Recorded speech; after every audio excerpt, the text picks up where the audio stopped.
নমস্কাৰ N S studies বা চেনেলটোলৈ স্বাগতম জনাইছোঁ। ফাৰ্ষ্ট ইউনিট টেষ্ট এক্সামত কোনখিনি আহিব? সকলোবিলাক স্কুলতে প্ৰায়ভাগ এইখিনি আহিব। বৰগীত, জিকিৰ, উদ্যোগী হ আহা, ধৰ ঝাৰু ধৰ ভাই, প্ৰাচীন ভাৰতীয় শিক্ষা। মেইন কুৱেশ্যন, তোমালোকৰ সৰু কুৱেশ্যন কি আহে? বৰগীত। বৰগীতটো কি ৰাগত আছে? ৰাগ বসন্ত ৰাগত আছে। তাৰপিছত এইটো কোনে লিখিছে? তোমালোকে কনফিউজ হৈ যাব পাৰা শংকৰদেৱৰ লগত, কিন্তু নহয়, শ্ৰী শ্ৰী মাধৱদেৱে লিখিছে। তাৰপিছত শ্ৰী শ্ৰী মাধৱদেৱৰ কি পঢ়িব লাগিব? ক'ত জন্ম হৈছিল, কিমান চনত হৈছিল, মাকৰ নাম, দেউতাকৰ নাম, তেখেতৰ গুৰু কোন আছিল শংকৰদেৱ, আৰু কোন ঠাইত ধৰ্ম প্ৰচাৰ কৰি ফুৰিছিল। যিহেতু মাধৱদেৱ ইম্পৰ্টেণ্ট হয়, সেইকাৰণে এইটো সুধিব পাৰে। কোন ঠাইত? বাৰাদি, গণকুচি, সুন্দৰী দিয়া, ভেলাডাঙ্গা আদিত। তাৰপিছত জীৱনৰ কীৰ্তিস্তম্ভ কি? নামঘোষা। আৰু নামঘোষাক হেজাৰী ঘোষা বুলিও কিয় কোৱা হয়? 1000টা ঘোষা থকা বাবে। তাৰপিছত তোমালোকে এটা কেনেকৈ মুখস্থ কৰিব লাগিব যে আখ্যানমূলক ৰচনা কি হয়? ৰাজসূয় কাব্য, আদিকাণ্ড, ৰামায়ণ। এই দুটা হৈছে আখ্যানমূলক। আৰু তত্ত্বমূলক কি হয়? জন্ম ৰহস্য, ভক্তি ৰত্নাৱলী। তোমালোকক পৰীক্ষাত ডাইৰেক্ট সুধিব পাৰে যে তত্ত্বমূলক ৰচনা কি হয়, কোনটো হয়? নাট, অৰ্জুন ভৰ্জন বা দধিমথন। আৰু ঝুমুৰা এইকেইটা: চৰ ধৰা, পিম্পৰা গুচোৱা, ভূমি লেটোৱা, ভজন বিহাৰ। আৰু এই বৰগীতটি কি হয়? মাধৱদেৱৰ দাস্য ভক্তিৰ উৎকৃষ্ট নিদৰ্শন। দাস্য ভক্তি মানে কেনেকুৱা ধৰণৰ ভক্তিভাৱ আছে সাধাৰণ মানুহৰ প্ৰতি, তাৰপিছত ঈশ্বৰৰ প্ৰতি, এইটো বুজাবলৈ এই গীতটি ৰচনা কৰিছে। তাৰপিছত পাঠবধ। তোমালোকৰ যিমানবিলাক কবিতা থাকে, পাঠবধখিনি তোমালোকে মুখস্থ কৰিব লাগিব। এই পাঠবধখিনি যদি মুখস্থ কৰা, যিকোনো কুৱেশ্যন দিলে এইখিনিৰ পৰাই এনচাৰ কৰিব পাৰিবা তোমালোকে। এই পাঠবধত বৰগীতটিত কি কৈছে? এইখিনি তোমালোকে মুখস্থ কৰিবই লাগিব, কাৰণ তোমালোকে যিকোনো ব্যাখ্যা দিব পাৰে, যিকোনো ভিতৰৰ লাইনৰ পৰা ব্যাখ্যা দিব পাৰে। যদি দিয়ে, তোমালোকে লিখিবা যে উপৰোক্ত কথাখিনি বৰগীতৰ পৰা দিয়া হৈছে, ইয়াৰ লিখক হ'ল মাধৱদেৱ। এইখিনিত কি কৈছে? এই মেইন বৰগীতখিনিয়ে হ'ল, তোমালোকে এইখিনি যিহেতু ব্ৰজাৱলী ভাষাত দিয়া আছে, তোমালোকে বুজি নাপাব পাৰা, সেইকাৰণে এইখিনি তোমালোকে মুখস্থ কৰিবা। বুজি মুখস্থ কৰিবা, যাতে বনাই লিখিব পাৰা। কি কৈছে? হৰি বা কৃষ্ণৰ মহিমা অপাৰ, মানে কৃষ্ণৰ মহিমাৰ কথা কৈ শেষ কৰিব নোৱাৰি। জগসিদ্ধ পুৰুষেও তাক ধ্যান কৰে, মানে ডাঙৰ মহান ব্যক্তিসকলেও তেওঁক ধ্যান কৰে। নিগম শাস্ত্ৰই তেওঁক বিচাৰি নাপায়। ইমানবিলাক শাস্ত্ৰ পঢ়িও মানুহে তেওঁক বিচাৰি নাপায়। তেওঁৰ মহিমাৰ কথা কৈ শেষ কৰিব নোৱাৰি। এনেহেন পৰম মহিমাময় হৰিক উপলব্ধি কৰাটো সাধাৰণ মানুহৰ বাবে তেনেই অসম্ভৱ। বিষয় বাসনাত আতুৰ হয়, মানুহ যেতিয়া দুখ কষ্টত আতুৰ হয়, কি কৰে?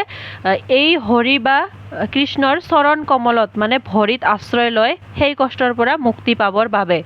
হৰিৰ চৰণ যুগল হ'ল পৰম ধন, মানে হৰিৰ ভৰি দুখন চৰণ যুগল পৰম ধন বুলি কৈছে। আৰু হৰিৰ কৃপা লাভ কৰিব পাৰিলে মানুহে মোহ পাশৰ পৰা মুক্তি লাভ কৰে। যদি হৰিৰ কৃপা আমি লাভ কৰিব পাৰোঁ, এই সংসাৰৰ মোহ মায়া ত্যাগ দুখ যন্ত্ৰণাৰ পৰা মানুহে মুক্তি লাভ কৰিব পাৰে বুলি কয়। এইখিনিয়ে মূল কথা, মনত ৰাখিবা। তাৰপিছত শব্দৰ অৰ্থ কোনখিনি পঢ়িব লাগিব? ধ্যাই মানে কি হয়? ধ্যান কৰে। তাৰপিছত মোহ পাশ মানে মায়াৰ বন্ধন। আৰু কি কৰিব লাগিব? বৰগীত কাক বোলে? বৰগীতৰ লক্ষণ। কুৱেশ্যন আছে বৰগীতৰ লক্ষণ, কিন্তু পৰীক্ষাত দিয়ে বৰগীত কাক বোলে? মহাপুৰুষ শংকৰদেৱ আৰু মাধৱদেৱৰ বিৰচিত গীতক বৰগীত বুলি আখ্যা দিয়া হয়। আৰু শংকৰদেৱে কিমান কুৰি বৰগীত ৰচনা কৰিছিল? 12 কুৰি। আৰু কিন্তু বৰ্তমান 1 কুৰি 14টাহে পোৱা যায়, বাকীখিনি জ্বলি গ'ল বুলি সকলোৱে মানে ধাৰণা কৰিছে। আৰু মাধৱদেৱৰ ভনিতা থকা কিমানটা বৰগীত? 157টা। কিন্তু ইয়াৰ উপৰি ভাৱ আৰু ভাষালৈ লক্ষ্য কৰি মাধৱদেৱে ৰচনা কৰা মুঠ বৰগীতৰ সংখ্যা হৈছে 191টা। কিন্তু ভনিতা থকা 157টা। পৰীক্ষাত আহে ভনিতা থকা কিমানটা? 157টা। মনত ৰাখিবা। বৰগীতৰ লক্ষণ, ইয়াৰ পৰা 3টা বা 4টা মুখস্থ কৰি ল'বা। মই সহজ কেইটা দাগ দি দিছোঁ। তাৰপিছত ব্ৰজাৱলী ভাষাৰ লক্ষণ বা ব্ৰজাৱলী ভাষা কাক বোলে? লিখিব আহে। এইখিনি দাগ দিয়াখিনি পঢ়িলে হ'ল। ব্ৰজাৱলী ভাষা এক কৃত্ৰিম সাহিত্যিক ভাষা। ই কথিত ভাষা, মানে সাধাৰণতে পতা ভাষা নহয়। ব্ৰজাৱলী ভাষাৰ মূল ভেটি মৈথিলী ভাষা।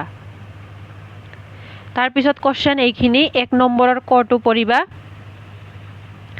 1 নম্বৰৰখিনি গোটেই পঢ়িব লাগে, কিন্তু তথাপিও 1 নম্বৰৰ কটো খ, আৰু এইটো বৰগীত কি ৰাগত বন্ধা আছে? কবিয়ে বান্ধৱ বুলি কাক সম্বোধন কৰিছে? যিহেতু এইখিনি সৰু হয় কুৱেশ্যনখিনি, এটা শব্দত গোটেইখিনিয়ে পঢ়িবা। আৰু মূল ভাৱখিনিতো মই দাগ দি দিছোঁ, সেইখিনি এই 2 নম্বৰত লিখিলে হ'ব, এইখিনি মুখস্থ কৰিবই লাগিব, কাৰণ বৰগীতৰ মূল ভাৱখিনি যদি পঢ়া তোমালোকে এই তিনিটা ব্যাখ্যাৰ যিকোনো এটা ব্যাখ্যা দিলে এনসাৰ কৰিব পাৰিবা। জাষ্ট ওপৰত লিখি দিবা যে এই উপৰোক্ত লাইনখিনি শাৰীকেইটা কোনটো বৰগীতৰ পৰা দিয়া হৈছে, লিখক কোন হয়। তাৰপিছত ব্যাখ্যাৰ মেইনলি তোমালোকে ক নম্বৰটো পঢ়িবা, যিহেতু মূল ভাৱ পঢ়িলে বাকীখিনি লিখিবই পাৰিবা, কিন্তু ক নম্বৰটো বেছি ভালকৈ পঢ়িবা। তাৰপিছত এইটো লক্ষণ কৈছোঁৱে মই, ভাষা বিষয়ক 1 নম্বৰ 2 নম্বৰ এইখিনি পঢ়িবা। তাৰপিছত জিকিৰ কোনে লিখিছে, আজান ফকীৰ। আজান ফকীৰৰ পৰা কি পঢ়িব লাগিব, ইছলাম ধৰ্ম প্ৰচাৰ কৰিবলৈ বিদেশৰ পৰা অহা ধৰ্মগুৰুবিলাকৰ ভিতৰত আজান ফকীৰ অন্যতম, বিদেশৰ পৰা আহিছিল। আনুমানিক খ্ৰীষ্টীয় সপ্তদশ শতিকাত কোনজন আহোম ৰজা তেতিয়া শাসন কৰি আছিল, গদাধৰ সিংহ। বহুত ইম্পৰ্টেণ্ট হয়। তেওঁৰ আচল নাম শ্বাহ মিলন, হজৰত শ্বাহ মিলন। আজান দি নামাজ পঢ়িবলৈ মুছলমানসকলক শিকাইছিল বাবে তেওঁক আজান ফকীৰ বুলি কোৱা হয়। গদাধৰ সিংহই পিছত দিখৌমুখৰ সৰাগুৰি চাপৰিত মাটি বাৰী দি মছজিদ সজাই দিয়ে আৰু তাতে কুৰি ভকতৰ লগত ধৰ্ম চৰ্চা কৰে।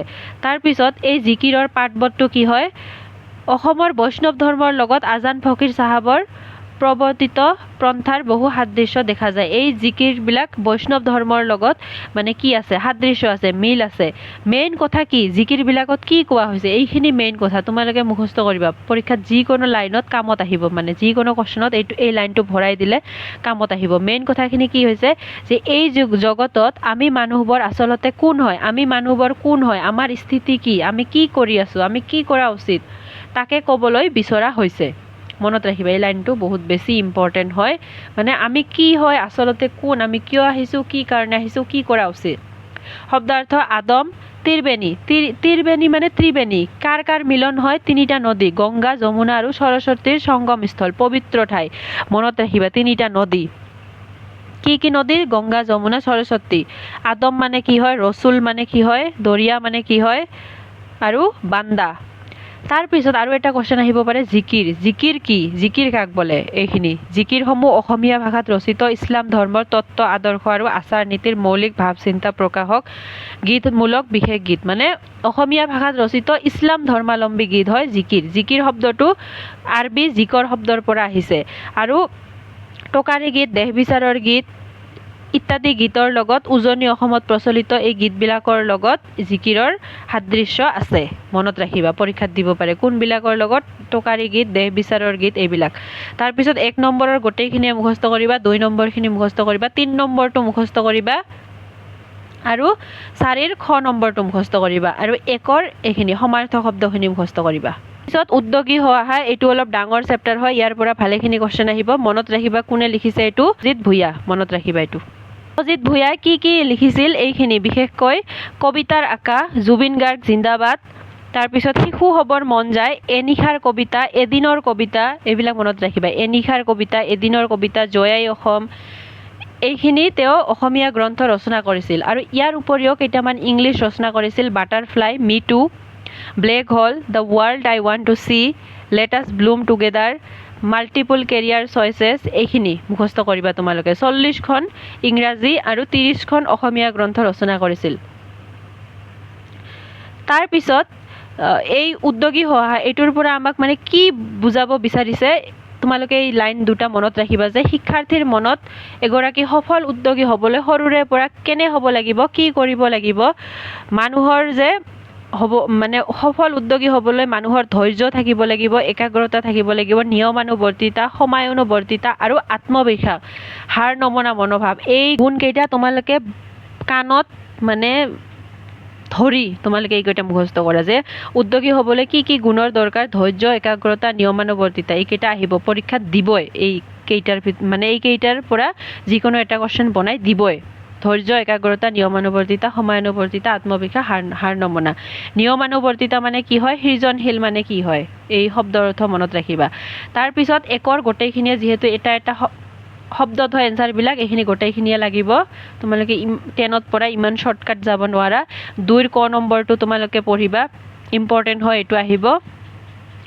তাৰপিছত 3 নম্বৰটো পঢ়িবা, 5 নম্বৰটো পঢ়িবা, আৰু 8 নম্বৰৰ Thomas Alva Edison, Alexander Graham Bell, Zubeen Garg, এইকেইটা পঢ়িবা।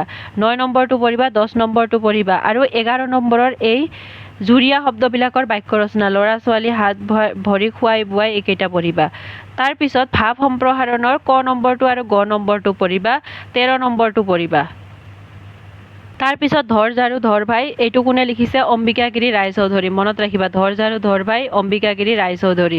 অম্বিকাগিৰি ৰায়চৌধুৰী দেশ প্ৰেমিক আছিল, মানে দেশৰ প্ৰতি তেওঁৰ ইমানেই কি আছিল, প্ৰেম আছিল যে বিভিন্ন ধৰণৰ আন্দোলন কিবা কৰি তেওঁ কেইবাবাৰো কাৰাবাস খাটিবলগীয়া হৈছিল। তেওঁ অসহযোগ আন্দোলনৰ কাৰণে যেতিয়া কাৰাবাসত আছিল তেতিয়া তেওঁ এইখিনি লিখিছিল, ভাঙিব লাগিব শিল ধৰ ঝাৰু ধৰ ভাই। অসহযোগ আন্দোলন কৰি যেতিয়া কাৰাবাসত আছিল তেতিয়া এইবিলাক মানে অভিজ্ঞতাৰ পৰা এই দুটা লিখিছিল, ভাঙিব লাগিব শিল ধৰ ঝাৰু ধৰ ভাই। আৰু তেওঁৰ উল্লেখযোগ্য কবিতা পুথি কোনকেইখন? তুমি বিনা অনুভূতি, বেদনাৰ উল্কা, দেশেই ভগৱান। ইম্পৰ্টেণ্ট হয়, পৰীক্ষাত আহে, চাবা তোমালোকে, ফাইনেল এক্সামতো আহে, তুমি বিনা অনুভূতি। তাৰপিছত তেওঁ চেতনা আলোচনীৰ সম্পাদক আছিল, চেতনা। আৰু 1950 চনৰ অসম সাহিত্য সভাৰ মাৰ্ঘেৰিটা অধিৱেশনৰ তেওঁ সভাপতি আছিল। তাৰপিছত ধৰ ঝাৰু ধৰ ভাইৰ মূল পাঠবোধখিনি কি হয় যে ঝাৰুৰে সাৰি পুচি ঘৰ দুৱাৰ চিকনাই তোলাৰ দৰে। আমি যেনেকৈ ঝাৰুৰে সাৰি পুচি ঘৰ দুৱাৰ চাফা কৰোঁ, ঠিক তেনেদৰে আমাৰ মনৰ মাজত থকা মলি স্বৰূপ পৰস্পৰ ভেদাভেদ, আমাৰ মনৰ ভিতৰত যিবিলাক মলি স্বৰূপ আছে, ভেদাভেদ, হিংসা, বিদ্বেষ, ঘৃণা, এইবিলাক নাইকিয়া কৰি সকলোৱে একগোট হৈ দেশখনৰ হেৰুৱা স্বাধীনতা ঘূৰাই আনি বিশ্বৰ দৰবাৰত এখন উচ্চ স্থান অধিকাৰ কৰিবলৈ কবিয়ে আহ্বান জনাইছে। আমাৰ ভিতৰত থকা মানে ভেদাভেদ, হিংসা, ঘৃণা এইবিলাক নাইকিয়া কৰি আমি সকলোৱে একগোট হৈ নিজৰ দেশৰ কাৰণে কাম কৰি যাতে দেশখনক আমি উচ্চ স্থান মানে অধিকাৰ কৰাবলৈ পাৰোঁ, তাৰ কাৰণে তেওঁ আহ্বান জনাইছে। কবিতাটি দেশ পৰাধীন হৈ থকা সময়ত কবিয়ে আন্দোলন কৰি সশ্ৰম কাৰাদণ্ড খাটি থকাৰ সময়ত ৰচনা কৰা। যেতিয়া পৰাধীন হৈ থকা, যেতিয়া আমাৰ দেশ মানে ব্ৰিটিছৰ অধীনত আছিল, তেতিয়া আন্দোলন কৰি যেতিয়া কাৰাদণ্ড খাটিছিল, সেই সময়ত এইটো ৰচনা কৰিছিল। তাৰপিছত শব্দাৰ্থ কোনখিনি পঢ়িব লাগিব? সোণৰ চোতাল, যুগৰ ভোৰ, তাৰপিছত সাতাম পুৰুষীয়া, এই তিনিটা লাগিব। আৰু হিংসা দেশ, এই চাৰিটা পঢ়িবা। সাতাম পুৰুষীয়া, হিংসা দেশ, যুগৰ ভোৰ আৰু সোণৰ চোতাল। আৰু কুৱেশ্যন কোনখিনি পঢ়িব লাগিব? ভাৱ বিষয়ক 1 নম্বৰটো গোটেইখিনিয়ে পঢ়িবা, তাৰপিছত 3 নম্বৰটো পঢ়িবা, 4 নম্বৰটো পঢ়িবা। 4 নম্বৰত মই মূল ভাৱৰ যিখিনি পাঠবোধ সেইখিনি পঢ়িলেই হৈ যাব, যিখিনি মই বুজাই দিলোঁ সেইখিনি ইয়াতে লিখিলে হৈ যাব। তাৰপিছত ব্যাখ্যাখিনি মই নিদিওঁ, কাৰণ তোমালোকে মেইন মূল ভাৱখিনি যে পঢ়িবা সেইখিনি পঢ়িয়ে ইয়াৰ পৰা যি আহে সেইখিনিয়ে লিখি দিবা, হৈ যাব। তাৰপিছত 6 নম্বৰটো পঢ়িবা। এই ধৰ ঝাৰু ধৰ ভাই চৌধুৰীয়ে কেনেকৈ দেশ প্ৰেমৰ ভাৱ প্ৰকাশ পাইছে সেইটো তোমালোকে ভালকৈ এইটো এনচাৰ পঢ়িবা, ইম্পৰ্টেণ্ট হৈ আহিব। ইয়াৰ পৰা ব্যাখ্যা এটাও আহিব, তোমালোকে মূল ভাৱখিনি ভালকৈ পঢ়িবা। আৰু এইটো কবি কোন হয় লিখিব লাগিব ন, ফাৰ্ষ্টৰ পেৰাগ্ৰাফখিনিত। তাৰপিছত ভাষা বিষয়ক 1 নম্বৰ, 2 নম্বৰ, 3 নম্বৰ এইখিনি পঢ়িবা, ইম্পৰ্টেণ্ট হয়। ভাৰতীয় শিক্ষা, প্ৰাচীন ভাৰতীয় শিক্ষা কিছুমান স্কুলত আহিব, যদি আহে মই তোমালোকক ইম্পৰ্টেণ্টখিনি কৈ দিওঁ। শব্দাৰ্থ আৰু টকাৰ পৰা পাণিনি, চাণক্য এই দুটা পঢ়িবা। তাৰপিছত 1 নম্বৰৰ পৰা এইটো নাগাৰ্জুন কোন হয়, নালন্দা বিশ্ববিদ্যালয় অধ্যয়ন কৰা কোনজন চীনা ছাত্ৰক কামৰূপ ৰাজ্যলৈ নিমন্ত্ৰণ কৰা হৈছিল, উদান্তপুৰী বিশ্ববিদ্যালয়ৰ কি সম্পদ, কোনে কেতিয়া ধ্বংস কৰিলে, কোনখন বিশ্ববিদ্যালয় কাৰ দিনত কোনবিলাক পণ্ডিতৰ মিলন ক্ষেত্ৰ আছিল, এইটো। তাৰপিছত 2 নম্বৰটো পঢ়িবা, 4 নম্বৰটো পঢ়িবা, 5 নম্বৰটো পঢ়িবা। আৰু চমু টকা নালন্দা বিশ্ববিদ্যালয়। তাৰপিছত ভাৱ বিষয়ক 1 নম্বৰ আৰু 2 নম্বৰ। ইয়াৰ উপৰিও মই এইখিনি আলোচনা কৰিলোঁ। ইয়াৰ উপৰিও যদি তোমালোকৰ বিদ্যালয়ত বা স্কুলত মানে বেলেগ আৰু ছাবজেক্ট আহে, মোক কমেণ্ট কৰি জনাই দিবা। মই সেইটোৰ ওপৰত তোমালোকক কমেণ্টত মই কুৱেশ্যনখিনি বা হোৱাটছআপত মই তোমালোকক চেণ্ড কৰি দিম। থেংক ইউ ছ' মাছ। যদি ভিডিঅ'টো শেষলৈকে চাইছা প্লিজ লাইক কৰিবা আৰু কমেণ্ট এটা কৰি দিবা।